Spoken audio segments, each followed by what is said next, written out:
All right, everyone, welcome back to the PandA pod. And oh my gosh, Stephanie, are you there? Are you there out in the podcast verse right now? I'm here in the podcastiverse, yes. Yes, because we have major news this episode. I mean, very major news. Huge news. Huge. Yes. We have a third host. Yes, we do. And it's because it's what the people want, okay? We got to give the people what they want. Jack, insert the applause noise right here because everyone is so excited. Producer's note, we do not have that sound effect. Everyone say hi to Raquel, our new third host. So hi. I am one of your hosts, Michelle Bishop, the Voter Access and Engagement Manager at NDRN. And I'm also one of your hosts, Stephanie Flint, Public Policy Analyst here at NDRN. And I am Raquel Rosa, the third wheel, and my mom is also not listening to this podcast.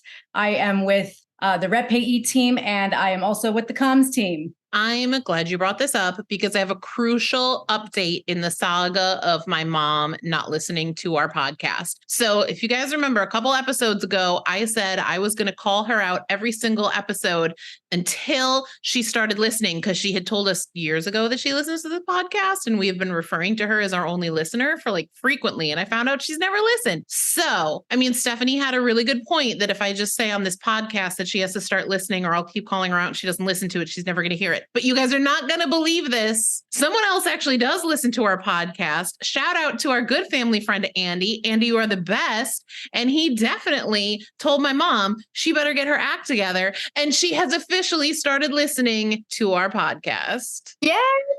2 listeners. 2. We have 2 whole listeners. We have half as many people listening to this show as it is required to make it. So we're on our way. Can we get a third? Can we get a third person to listen to this?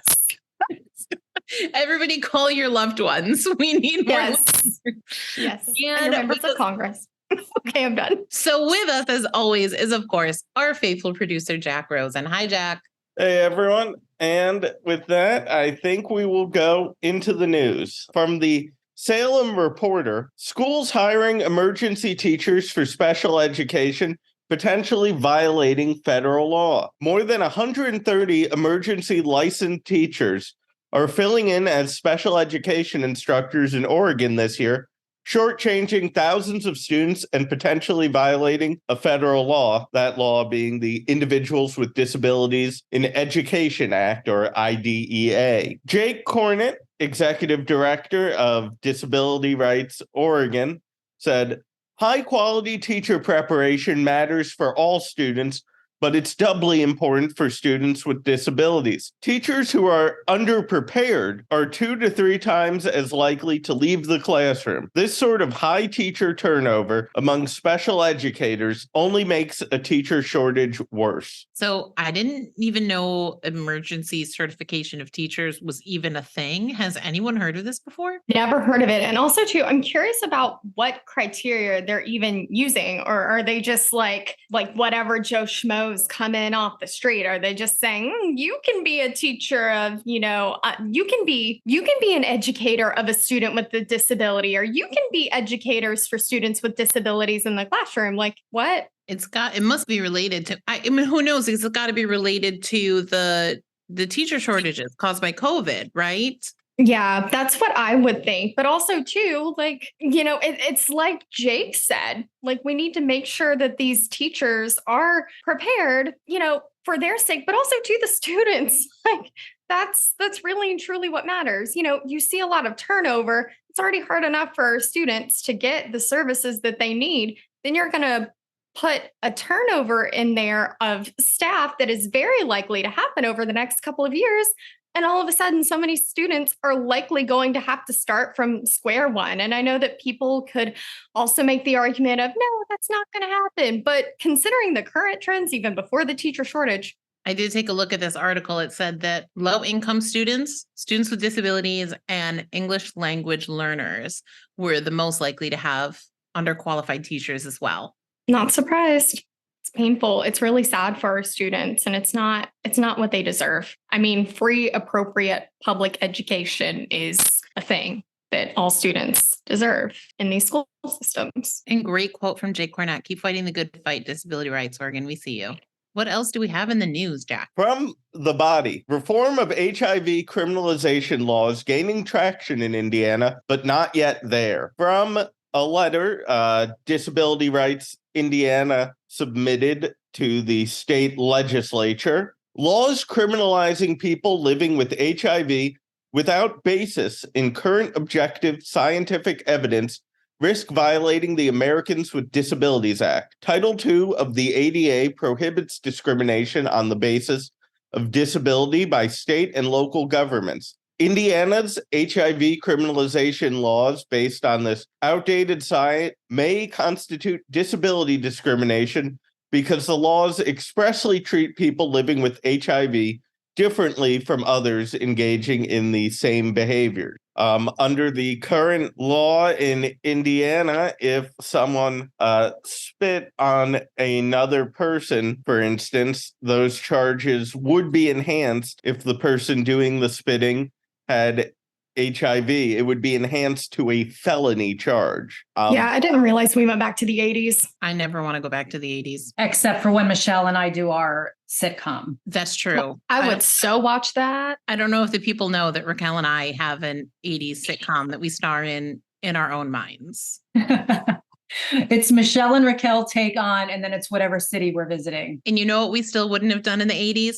Discriminated against people with HIV. For the people in the back. I mean, people who are HIV positive are protected by the Americans with Disabilities Act. It's probably one of the major triumphs of getting that bill passed, and that was a historic piece of civil rights legislation. So it's just, there's no justification. The science doesn't support it. Federal law doesn't support it. There's no reason to do this. Yep, facts.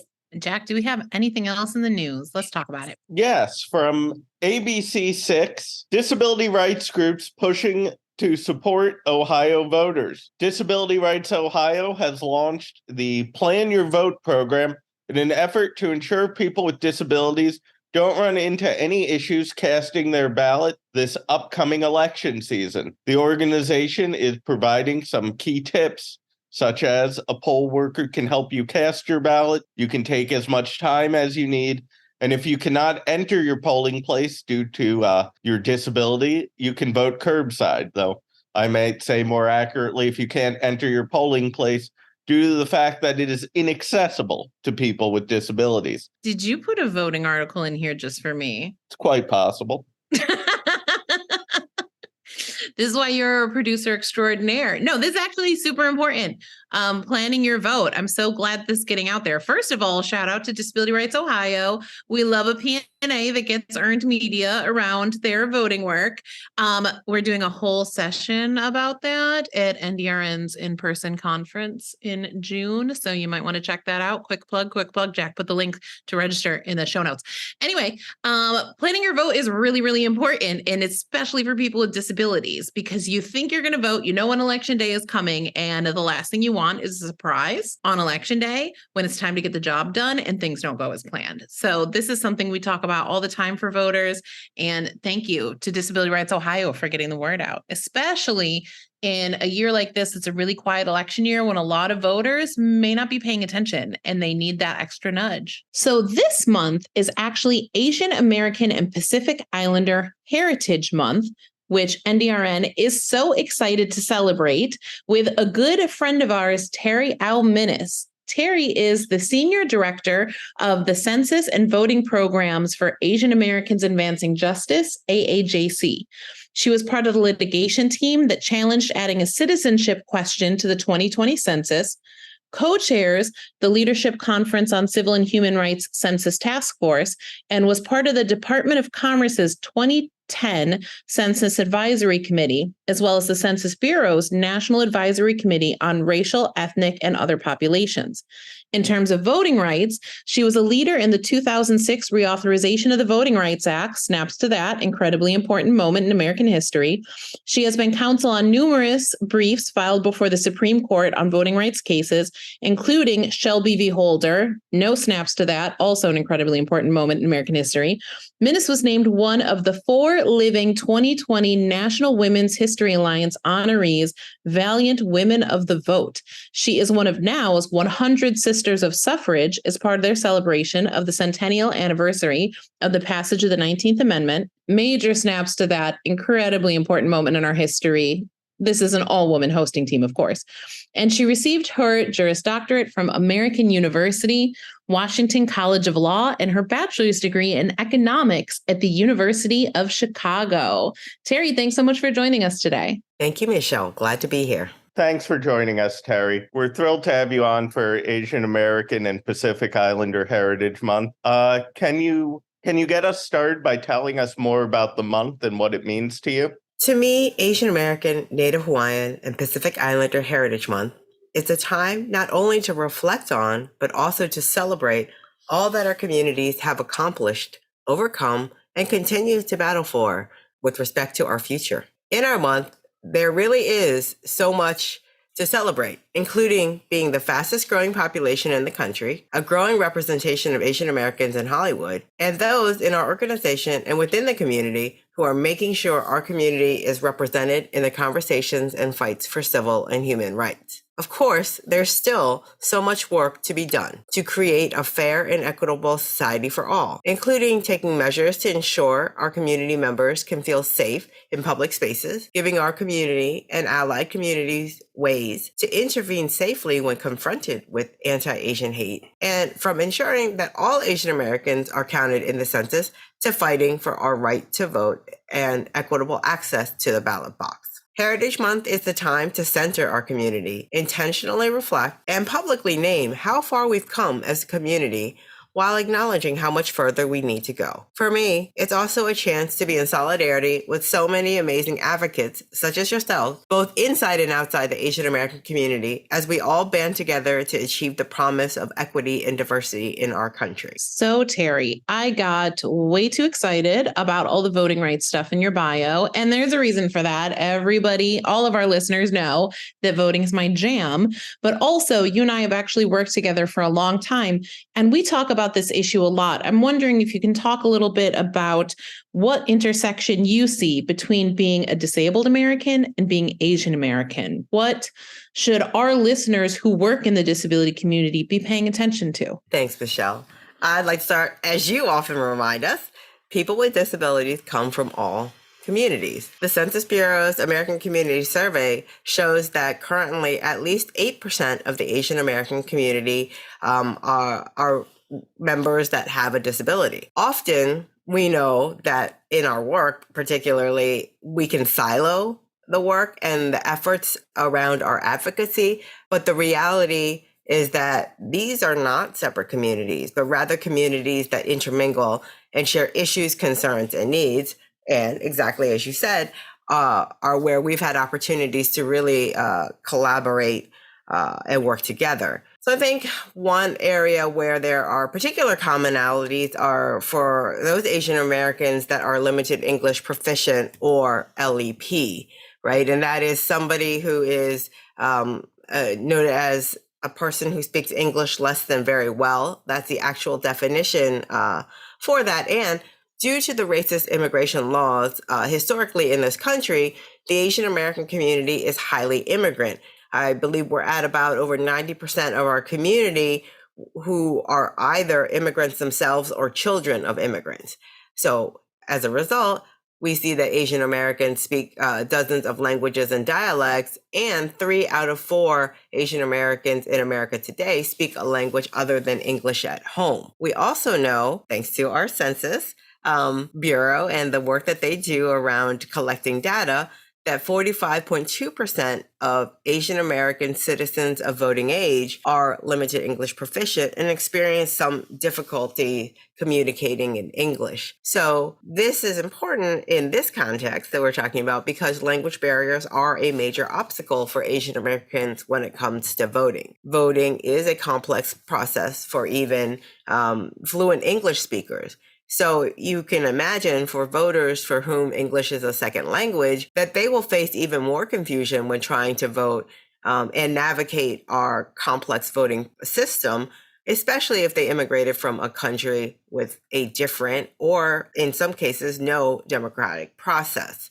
So I would say for me, that is really an area where we've often worked together, right? And that is dealing with the barriers that our communities face when trying to vote. In addition to the language barriers, or in some ways related to what I was just talking about, Asian Americans have long experience voting discrimination. And this discrimination is rooted in the false stereotype of Asian Americans as outsiders, aliens, and perpetual foreigners. Based on this perception, we know that Asian Americans were long denied rights held by U.S. citizens, including the ability to vote for most of the country's existence, including, right, a time period in which the community was the only community expressly prohibited by statute from entering this country. And this is all despite actually having a presence in the United States since the mid-1800s. So we see this discriminatory attitude towards Asian Americans running rampant throughout the political process, whether it's verbal attacks that we've seen lobbied against Asian American candidates or voters. We've seen it through political ads that use racially discriminatory imagery or perceptions. We can imagine that these types of incidents likely have a chilling effect on Asian Americans' willingness and desire to participate in the political process, as the constant and consistent message they're receiving is that they are somehow un-American and not valued or eligible to vote and don't belong. I think in our conversations, Michelle, it seems as though oftentimes voters with disabilities also can face that at the polls, much as Asian American voters, when they go to vote, can sometimes be stopped or questioned suspiciously as to whether or not there is they have a right to be there or whether they should be allowed to vote. I think, we've talked about voter challenges that can occur, whether that is challenges by third parties or challenges by poll workers.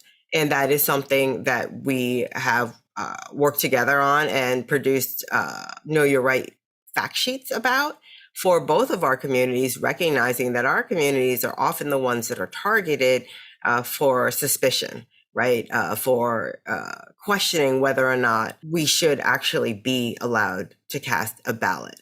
So I think for advocates in the disability community, what to look for, I think a lot of what we do is work to support one another, because often it's our communities that can be left behind when advances are being sought. And I don't say that it's an intentional leaving behind, right? It's not as though people are within our communities, our allies are targeting. Certainly we know there are others outside of our allies in our communities that are targeting our population. But even within, I'd say that what ends up happening is that it can be a little bit more difficult or a little bit more costly to try to address the needs for our communities, but that doesn't mean it shouldn't be done. And what we sometimes come across is the desire to advance a policy, and that desire to get something done sooner rather than later makes it a little bit easier for people to sort of put the harder pieces to the side and say, we'll deal with that later. And unfortunately, what happens is that it doesn't get dealt with later. And what we see is that as policies continue to advance, our communities continue to get left further and further behind. It's not a stagnant, it's not a status quo for our communities. If others are being advanced, then by standing still, we are actually falling behind. And that's something that is just not acceptable. And so I know that certainly when I'm looking at voting policy works, and as I know you often do, we will raise issues for each other if we don't happen to be in the room, and suggest that the other person's community be engaged in the discussion, because it's important that when people are working on policy and don't need to think about those who may have additional needs that must be addressed, that they don't think about it. So it's important that we hold them accountable and remind them, hey, are you making sure you're checking in with folks who represent, those with limited English proficiency? Are you checking in with people who represent voters with disability, right? Are you making sure that these policies that you are seeking to advance are ones that actually benefit everybody, particularly those that may, have the greatest need or have been the ones that have been left behind the most often. Thank you, Terry. I was hoping that you could share with us where our listeners can learn more. Sure. So I invite people to come visit our website at advancingjustice-aajc.org. From there, you'll find information about my organization. We are a national nonprofit C3 whose mission is to protect and advance the human and civil rights of Asian Americans and to build a fair and equitable society for all. From that website, you can see the different programmatic areas that we cover. So I cover census and voting, but we also have a tech and telecom team, an anti-Asian hate portfolio, a litigation team. We have a growing community engagement, a field team. We also do work around education, immigration, affirmative action, and so much more. So I definitely invite people to come. And from our website, you can connect with our other social media platforms where we are providing information to interested community members, whether that's more in the action alert side about how you can get involved, or as I mentioned, some know your right information, fact sheets. One thing that we certainly do on our end, and going back to the previous question, something that people can think about is when we produce community education materials, we make sure to do so in multiple languages when we can. We certainly have a high, premium on making sure our materials are translated. For the 2022 election, we translated our materials into 13 non-English languages, and we make sure to provide that. Additionally, I will say, and I'm not saying that we can't do a better job, and we'll strive to continue to do that, is when we are looking at our materials, we also try to make sure that they are accessible for readers with disabilities. So Michelle has had the joy of me sending things to ask whether or not we are hitting the mark. And it's something that definitely I know that we can do a better job at, and we will certainly continue to work to make sure that what we're doing is accessible to all the different members in our community. Thank you so much, Terry, for joining us and for expanding our knowledge and insight of comrades in the field, people with whom we should be standing alongside. Your time and efforts are very much appreciated. And I just want to thank you on behalf of our podcast and NDRN and the P&A network. Thank you so much. Thank you for having me. Thank you so much, Terry. And now for our spotlight story with Mia Ives-Rublee about her experiences as an Asian American woman with a disability. Yeah, hey, my name is Mia Ives-Rublee. I am a Korean American adoptee who also has a disability. And I had an interesting experience growing up because I was an adoptee. So my experience as a Korean disabled woman is a bit different from the typical experience because my parents were white. And so I didn't really have a really good sense of what it meant to be an Asian American growing up. My parents, I don't think they were exactly prepared to, raise a daughter who was a different race of them. They don't give parents a handbook anyway, but they definitely don't give adoptive parents a handbook on how to deal with the structures outside of the family that a child will face while growing up and becoming an adult. So my parents, they tried their best. They sent me to Korean school, and I actually left because I got bullied because I didn't speak Korean. And we went to a couple of cultural festivals and some theater shows, but I didn't really have a good understanding of what it meant to be Asian American as a child. What I did understand quite fluently was what it meant to have a disability. It always felt like my disability came first in terms of my identity. Growing up, my parents were rabid activists and advocates for me.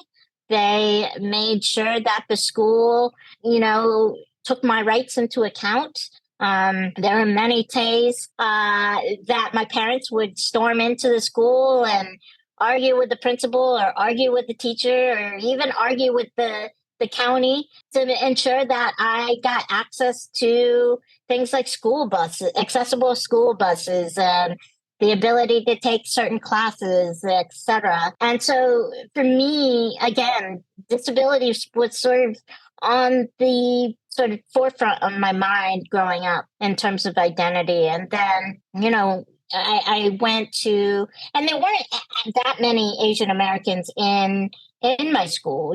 There was one Korean girl that I remember meeting in high school. And then there were some South Asians as well that I went to school with. But in terms of folks that had a lot of interactions with, I just didn't have a lot to go off of. And so it wasn't until I hit college that I decided to take it upon myself to actually do some sort of digging and reconnecting with that part of myself. And I think that sort of got kicked off by a friend of mine who I did acting with, and she was talking about some of the stereotypes that Asian Americans faced. And I was like, oh, wait, these are the things that I'm facing. These are the things that I experienced growing up as a child. I remember people making fun of my eyes. I remember them making fun of my hair and, getting told that I spoke English well, etc. And people talking to me about karate and martial arts and stuff like that. I remember that, but I just didn't have the words to talk about my discomfort in it, because I knew that people were stereotyping me, but I didn't understand why. And it wasn't until I met this friend in college who was talking about her experiences that I was like, oh, so this is what it means to be an Asian in America. And, that experience of reconnecting with her and with others, was huge for me because I just didn't have that growing up. And I continued to sort of do some background research and reconnect with folks in the Asian American community. It had to be very intentional on my part to try and make sure that I did get connected. And, I just can't thank my friends enough for sort of taking me under their wing and teaching me everything, and really including me in a lot of the events and activities that they like to do, including celebrating, Lunar New Year's and, doing all of these other fun, events with AAPI organizations. And then I actually got the awesome opportunity to do some campaign work in North Carolina, doing outreach to Asian American and Pacific Islander communities.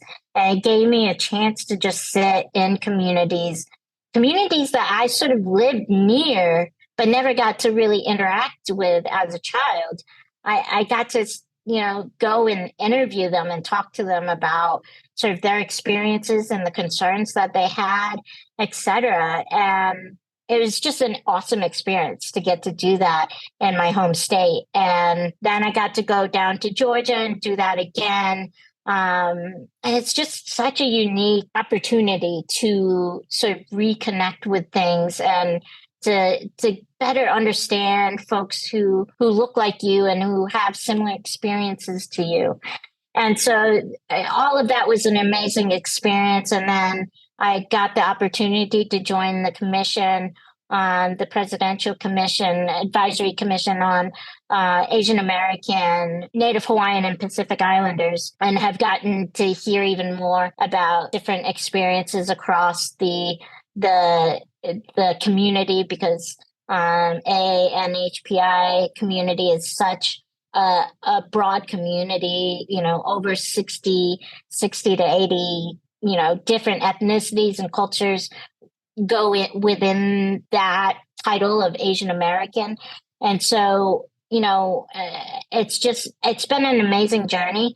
I wish it hadn't been so hard to get reconnected and figure out sort of who I was. And lately I've been able to sort of talk about what it means to be an Asian American with a disability. And I think that puts another sort of color to, or another tint to the lens that I work with. And in terms of being able to talk about the stigma of disability in Asian American communities and talking about how we address it to ensure that kids like me get to grow up feeling empowered and feeling like they have people that they can look up to as they're growing up. Mia, as we take this month to reflect on the disability community and the Asian American community and where it is that we meet, it's so powerful to just hear you talk about the importance of community and finding community in your life. So just thank you so much for sharing your story with us. Yeah, I'm so glad to have been able to share my story. We want to thank our speakers today for being real with us and reminding us about the diversity of the disability experience. Yes, absolutely. First of all, for the realness, because if anybody keeps it real, it's definitely Terry and Mia, but also just that reminder that the disability community is so big and so diverse. And we are not all one color. We are not all one religion. We are not all one gender identity or sexual orientation. We don't even all have the same disability. It's such a large community, and there's so much intersection between all of those identities that really create the disability experience. And as we fade from our real talk, we're going to fade into some joke talk. Oh, Stephanie, it's all you. Oh my gosh, can we start calling it joke talk? Jack, I'm gonna record a jingle and I'll send it to you for next month. Please don't do Raquel, that. You have Raquel, been promising me jingles for months. Okay, I need to do that. Speaking of Jack's realness, curling shake. That's fair. I deserve want the shake. jingles. I know, I deserve the shake. But okay, we need to figure out, we'll do this offline, but we'll figure out the list of jingles that you want so that I can send you a comprehensive album. realness. Jack just totally called Stephanie out, first of all, for promising all these jingles. That was amazing. Also, I'm pretty sure I Want the Jingles is now the name of this episode. Yes. Okay. Okay. So I actually have an announcement rather than a joke this time. So plot twist. Yes. So for those of you who don't know, I have a guide dog and her name is Nala. And Nala is a Labrador Golden Retriever mix. And she loves Michelle and she loves Raquel. Yes. And yes. Me and But Nala, we are besties for life, me and Nala. Wait, Yes. does Nala not like me? No, Nala loves you too. But Michelle and Raquel rhyme. She also loves producer Jack, always wants belly rubs whenever he comes by and literally will wag her tail. If he comes by and doesn't stop by, she's like, hello. Good save, Stephanie. Good save. No. It's the truth. But anyway, so when we're not at the office, Nala gets really lonely. And so I've decided that I'm going to get Nala a pet. And I'm going to get her a pet frog. You want to know why? I'm so scared of where this is going. But yes. Because, the frog is very likely, studies show that the frog is very likely to find my jokes riveting. That was oh my! so much lead up for that joke. Jack, I practicing that one for a week. Okay. This whole episode broke my brain. Okay, I just made Michelle laugh. She is smiling, guys. Oh, that's so bad. All right. Well, now that is out of the way, we also want to take a moment to, of course, plug NDRN's annual in-person conference that is coming up next month, the first week of June. We are going to be in lovely Phoenix, Arizona, and we will make sure that the link to check that out and get more details is in the show notes. All of us will be there, and you totally want to meet us in person. Yes. I was just going to give a plug for the public policy session because all the cool kids are going to be there. So don't forget to sign up for that. Okay, thanks. Bye. All right. And you can follow us on LinkedIn, Facebook, Instagram, and Twitter. We lost the blue check, but we are still there. You can It's also still really us. Even without the blue check, it's still us. And you can visit our website, www.ndrn.org, to keep up with all the great things we're doing. See you next time, folks.